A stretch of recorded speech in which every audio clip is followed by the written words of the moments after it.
DNA repair. DNA repair എന്ന് പറഞ്ഞു കഴിഞ്ഞാൽ ശരിക്കും പറഞ്ഞു കഴിഞ്ഞാൽ നോർമലി ഒരു റെപ്ലിക്കേഷൻ നടക്കുമ്പോൾ DNA റെപ്ലിക്കേഷൻ നടക്കുമ്പോഴത്തേക്കും അതിനകത്ത് നമ്മുടെ ന്യൂക്ലിയോടൈഡ്സിനെ ആഡ് ചെയ്യുന്ന എൻസൈമാണ് DNA പോളിമറൈസ് എന്ന് പറയുന്നത്. ഈ DNA പോളിമറൈസ് ന്യൂക്ലിയോടൈഡ്സിനെ ആഡ് ചെയ്ത് പോകുമ്പോൾ അവിടെ എന്തെങ്കിലും ഒരു മിസ്റ്റേക്ക് വരുമ്പോൾ അത് അപ്പം തന്നെ കണ്ടുപിടിച്ച് അവിടെ നാം ബേസിനെ മാറ്റി പുതിയ ബേസിനെ ആഡ് ചെയ്യും. അതിനെയാണ് നമ്മൾ പ്രൂഫ് റീഡിങ് എന്ന് പറയുന്നത്.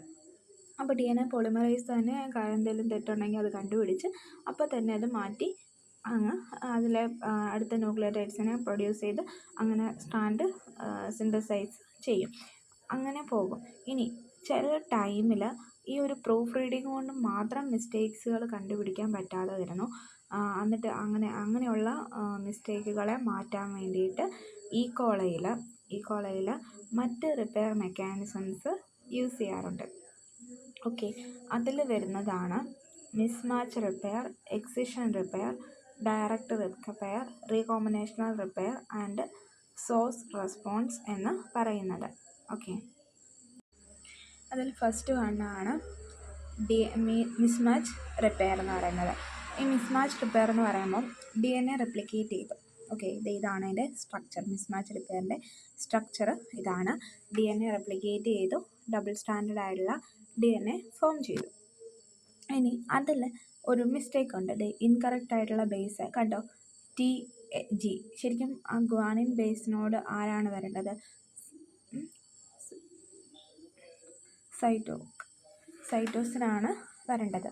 ഓക്കെ, അപ്പം guanine cytosine, adenine തൈമീൻ, തൈമീൻ adenine, guanine cytosine, ആ ഒരു ബോണ്ടിങ് ആണ് ശരിക്കും വരേണ്ടത്. പക്ഷേ ഇവിടെ എങ്ങനെയാണ്? ഗ്വാനിൻ്റെ കൂടെ തൈമിനാണ് വന്നിരിക്കുന്നത്. അപ്പോൾ ഇവിടെ ഹെൽപ്പ് ചെയ്യുന്ന എൻസൈം ഏതാണെന്ന് വെച്ചാൽ മ്യൂട്ടച്ച് വന്നിട്ട്, അതായത് മ്യൂട്ടസ് ആദ്യം വരും. മ്യൂട്ടസ് ആദ്യം വന്ന് ആ മിസ്റ്റേക്ക് എവിടെയാണെന്നുള്ളത് കണ്ടുപിടിക്കും. അതാണ് മ്യൂട്ടസ് വന്ന് ഇവിടെ അറ്റാച്ച് ചെയ്യുന്നു, ആ മിസ്റ്റേക്ക് കണ്ടുപിടിച്ചു. ദെൻ ആ ഒരു സ്ട്രാൻഡ് നേരെ ഇരിക്കുന്ന അതിനെ ഇങ്ങനെ വളച്ച് വന്ന് അവർക്ക് ഒരു ഭാഗം അത്രയും ഭാഗം ക്ലീവ് ചെയ്തെടുത്താൽ മാത്രമേ അവർക്ക് പുതിയ ന്യൂക്ലിയോടൈഡ്സിനെ ആഡ് ചെയ്യാൻ പറ്റത്തുള്ളൂ. അപ്പോൾ ആ മ്യൂട്ടസ് വന്നിട്ട് ആ ഇൻകറക്റ്റ് ആയിട്ടുള്ള ബേസിൽ വന്ന് അറ്റാച്ച് ചെയ്യും. ദെൻ മ്യൂട്ടച്ച് എന്ന് പറയുന്ന എൻസൈം പോയിട്ട് ഈ സ്ട്രാൻഡിനകത്ത് ഒരു പ്രത്യേകതയുണ്ട്. ഈ എൻസൈം ന്യൂലി സിന്തസിസ്ഡ് ആയിട്ടുള്ള സ്ട്രാൻഡിൽ അറ്റാച്ച് ചെയ്യും. അത് എങ്ങനെയത് ന്യൂലി സിന്തസൈസ്ഡ് ആണോ അതോ പേരൻ്റൽ സ്ട്രാൻഡാണോ എന്ന് തിരിച്ചറിയുന്നതെന്ന് വെച്ചാൽ, പേരൻ്റൽ സ്ട്രാൻഡിനകത്ത് അഡിനീൻ കണ്ടോ മീഥൈലേറ്റഡ് ആണ്. ആ അഡിനീൻ്റെ മേളിൽ എഴുതിയിരിക്കുന്നുണ്ടോ, അപ്പോൾ അത് അഡിനീന് മീഥൈലേറ്റഡ് ആയിട്ടുള്ള സ്ട്രാൻഡാണ് പേരൻ്റൽ സ്ട്രാൻഡ് എന്ന് പറയുന്നത്. ഡോട്ടർ സ്ട്രാൻഡ് എന്ന് പറയുന്നത് നോൺ മീഥൈലേറ്റഡ് ആയിട്ടുള്ള സ്ട്രാൻഡാണ്. അപ്പോൾ അതതിനെ ഡിറ്റക്റ്റ് ചെയ്യും. ആ ഒരു സീക്വൻസ് അത് ഡിറ്റക്റ്റ് ചെയ്യും. ദെൻ മ്യൂട്ട് എസ് വന്ന് ഇൻകറക്റ്റ് ബേസിൽ ബൈൻഡ് ചെയ്യുന്നു. മ്യൂട്ട് എച്ച് വന്നിട്ട് ആ ബേസിൽ മറ്റേ ആ ഒരു ന്യൂക്ലിയോടൈഡ് സീക്വൻസിൽ വന്ന് അറ്റാച്ച് ചെയ്യുന്നു. അതിനെ രണ്ടിനെയും കൂടെ ഒരുമിച്ച് മ്യൂട്ട് എസിനെയും മ്യൂട്ട് എച്ചിനെയും ബന്ധിപ്പിക്കാൻ വേണ്ടിയാണ് മ്യൂട്ട് എല്ല് വരുന്നത്. ദെൻ ഈ ഒരു സ്ട്രക്ചർ വരും. ഇതെന്ത് ചെയ്യുന്നത് വെച്ചാൽ ഈ മ്യൂട്ട് എച്ച് ആ നോൺ മീഥൈലേറ്റഡ് ആയിട്ടുള്ള സ്ട്രാൻഡിൽ കട്ട് ചെയ്യും. അതിനെ കട്ട് ചെയ്യും. അപ്പം നോൺ മീഥൈലേറ്റഡ് ആയിട്ടുള്ള സ്ട്രാൻഡ് എന്ന് പറയുന്നത് താഴത്തെ സ്ട്രാൻഡ്, അതിൽ കട്ട് ചെയ്യും. അതിനെ കട്ട് ചെയ്തിട്ട് exonuclease begin at this cleavage site and then digest the non-methylated strand just beyond the base mismatch.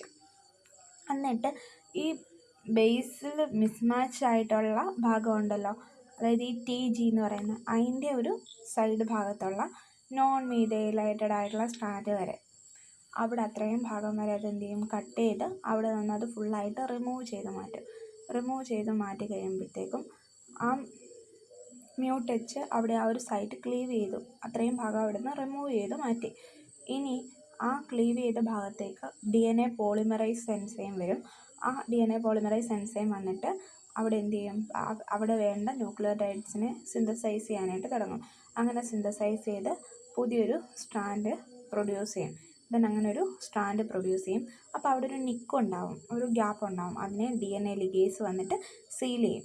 അപ്പോൾ ഇത് കണ്ടോ, കറക്റ്റ് ഗ്വാനിൻ സൈറ്റോസിൻ എന്ന് പറയുന്ന ആ ഒരു ബേസ്, ആ ഒരു ഇത് ഇൻകറക്റ്റ് ആയിട്ടുള്ള ഗ്വാനിൻ തൈമിൻ എന്ന് പറയുന്ന ആ ബേസിനെ മാറി ഗ്വാനിൻ സൈറ്റോസിൻ എന്ന് പറയുന്ന കറക്റ്റായിട്ടുള്ള ബേസിലേക്ക് വന്നു. ഇതാണ് മിസ്മാച്ച് റിപ്പയർ എന്ന് പറയുന്നത് ഈ കോളയിൽ നടക്കുന്നത്. അപ്പോൾ ഇവിടെ ഇൻവോൾവ് ചെയ്യുന്ന എൻസൈംസ് ഏതൊക്കെയാണ്? MutS, MutH, MutL, then DNA polymerase, DNA ligase. ഇനി അടുത്തതാണ് എക്സിഷൻ റിപ്പയർ എന്ന് പറയുന്നത്. എക്സിഷൻ റിപ്പയർ എന്ന് പറയുമ്പോഴത്തേക്കും 2 ടൈപ്സ് ഉണ്ട്. ന്യൂക്ലിയോടൈഡ് എക്സിഷൻ റിപ്പയറും ബേസ് എക്സിഷൻ റിപ്പയറും. ഈ ന്യൂക്ലിയോടൈഡ് എക്സിഷൻ റിപ്പയർ എന്ന് പറയുന്നത് ദേ കാണുന്ന സ്ട്രക്ചറാണ്. നമുക്കറിയാം ഡബിൾ സ്റ്റാൻഡേർഡ് ആയിട്ടുള്ള DNA സീക്വൻസ്. ആ DNA സീക്വൻസ് അത് ഫുള്ളായിട്ട് മെയ്ഡ് ചെയ്ത് കഴിഞ്ഞതിന് ശേഷം ഈ UVRAB കോംപ്ലക്സ് എന്ന് പറയുന്ന എൻസൈം ആ അല്ലെങ്കിൽ ആ സ്ട്രാൻഡിലൂടെ പാസ് ചെയ്യുന്ന എന്തിനാണെന്ന് വെച്ചാൽ അവിടെ എന്തെങ്കിലും മിസ്റ്റേക്കുകളുണ്ടോ അതൊന്ന് ഡിറ്റക്റ്റ് ചെയ്യാൻ വേണ്ടിയിട്ടാണ് ഈ UVRAB കോംപ്ലക്സ് അതിലേക്കൂടെ പാസ് ചെയ്യുന്നത്. അങ്ങനെ പാസ് ചെയ്യുമ്പോഴത്തേക്കും അവിടെ ഒരു തൈമീൻ ഡൈമർ, അതായത് ശരിക്കും 2 തൈമീൻ ന്യൂക്ലിയോടൈഡ്സ് തമ്മിൽ അടുത്ത് വരുമ്പോൾ അവർ തമ്മിലൊരു ബോണ്ട് ക്രിയേറ്റ് ചെയ്ത് അവിടെ ഒരു ആ ഒരു സ്ട്രാൻഡ് കണ്ടോ മുകളിലേക്ക് പൊങ്ങിയിരിക്കുന്ന ആ ഒരു ഡൈമർ ഫോം ചെയ്യും. ദെൻ ആ ഒരു തൈമീൻ ഡൈമറിനെ ഈ UVRAB കോംപ്ലക്സ് ഡിറ്റക്റ്റ് ചെയ്യും.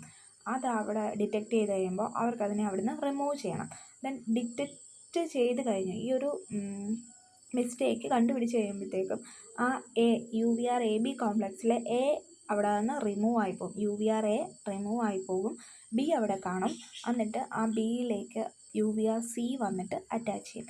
UVRC വന്ന് അറ്റാച്ച് ചെയ്ത് കഴിയുമ്പോഴത്തേക്കും ആ അറ്റാച്ച് ചെയ്യുന്നതെന്ന് പറയുമ്പോൾ ഒരു 12 ന്യൂക്ലിയോടൈഡ്സ്, അതായത് ആ തൈമീൻ ഡൈമറിൻ്റെ അപ്പുറവും ഇപ്പുറവും കൂടെ വരുന്ന ന്യൂക്ലിയോടൈഡ്സ് എല്ലാം കൂടെ ചേർത്ത് ഒരു ടോട്ടൽ ഒരു 12 ന്യൂക്ലിയോടൈഡ്സ് ആ ഒരു വലുപ്പത്തിൽ ആ 2 സൈഡ് എന്ത് ചെയ്യും, അത് കട്ട് ചെയ്യും. കണ്ട് ആ പടത്തിൽ കാണുന്ന പോലെ തന്നെ കട്ട് ചെയ്ത് കഴിഞ്ഞിട്ട് ആ ഒരു പോർഷൻ അവിടെ നിന്ന് ഫുള്ളായിട്ട് റിമൂവ് ചെയ്യും. അത് ഫുള്ളായിട്ട് റിമൂവ് ചെയ്യുമ്പോഴത്തേക്ക് ആ UVRCയും Bയും അവിടെ നിന്ന് പോകും. അപ്പോൾ അവിടെ ഒരു ഗ്യാപ്പ് വന്നില്ലേ. മുമ്പത്തെ പോലെ തന്നെ DNA പോളിമറൈസ് അവിടെ അറ്റാച്ച് ചെയ്യുന്നു. ആ DNA ഓപ്പോസിറ്റ് ആയിട്ടുള്ള DNA ന്യൂക്ലിയോടൈഡ് ബേസിനെ ആഡ് ചെയ്ത് കൊടുക്കുന്നു. ആ ഒരു ഗ്യാപ്പ് ഉണ്ടെങ്കിൽ അത് DNA ലൈഗേസ് വന്നിട്ട് സീൽ ചെയ്ത് കൊടുക്കുന്നു. ഇതാണ് ന്യൂക്ലിയോടൈഡ് എക്സിഷൻ റിപ്പയർ ഇൻ ഈക്വളൈ. ഇനി ബേസ് എക്സിഷൻ റിപ്പയർ എന്ന് പറഞ്ഞു കഴിഞ്ഞാൽ ന്യൂക്ലിയോടൈഡ്സ് ഇതിനകത്ത് ആ ന്യൂക്ലിയോടൈഡ്സിനെ ഫുള്ളായിട്ട് മാറ്റുന്നില്ല. ഈ ബേസ് കണ്ടോ, U എന്ന് പറയുന്ന അഡിനീനും തൈമീനുമാണ് വരേണ്ടത്. പക്ഷേ ഇവിടെ എന്താ വന്നിരിക്കുന്നത്, യുറാസിലാണ്, അതായത് RNA കാണുന്ന ന്യൂക്ലിയോടൈഡാണ്. അപ്പോൾ ഈ വന്നിരിക്കുന്ന ഇതിനെ നമുക്ക് റിമൂവ് ചെയ്യണം. അതെങ്ങനെ റിമൂവ് ചെയ്യുന്നത് വെച്ചാൽ ആ ഒരു ബേസ് സീക്വൻസിനെ മാത്രം DNA ഗ്ലൈക്കോസിലേസ് എന്ന് പറയുന്ന എൻസൈം ആ ബേസ് സീക്വൻസിനെ തെറ്റായിട്ടുള്ള ബേസ് സീക്വൻസിനെ ഡിറ്റക്റ്റ് ചെയ്ത് അതിനെ മാത്രമായിട്ട് അവിടെ നിന്ന് റിമൂവ് ചെയ്യാമെന്ന് പറഞ്ഞു കഴിഞ്ഞാൽ ഈ DNA ഗ്ലൈക്കോസിലേസ് ഈ യുവിൻ്റെ ഇപ്പുറത്തെ ഭാഗത്തായിട്ട്, അതായത് ഈ ഭാഗത്തായിട്ട് ഒരു ക്ലീവേജ്, ഒരു നിക്ക് ഫോം ചെയ്തിട്ട് ഈ യുവിനെ എടുത്ത് പുറത്തേക്ക് കളയും. അപ്പോൾ ഈ സ്ഥലം കണ്ടോ വേക്കൻ്റ് ആയിട്ടാണ് ഇരിക്കുന്നത്. അതിനെയാണ് പിരിമിഡിൻ ന്യൂക്ലിയോടൈഡ് എന്ന് പറയുന്നത്. അപ്പോൾ ആ ഗ്യാപ്പിലേക്ക് എന്ത് ചെയ്യുന്നു, DNA പോളിമറൈസ് വന്നിട്ട് അവിടെ ഏതാണോ വേണ്ടത്, അഡിനീൻ ഓപ്പോസിറ്റ് ഏതാണ്, തൈമീൻ വേണം. ദെൻ തൈമീനെ ആഡ് ചെയ്ത് കൊടുക്കുന്നു. തൈമീൻ ബേസ് വരുമ്പോൾ DNA ലൈഗേസ് വന്നിട്ട് അവിടെ സീൽ ചെയ്യുന്നു. അപ്പം ആ ഒരു മിസ്റ്റേക്കും മാറ്റുന്നു. അതാണ് ബേസ് എക്സിഷൻ റിപ്പയർ എന്ന് പറയുന്നത്.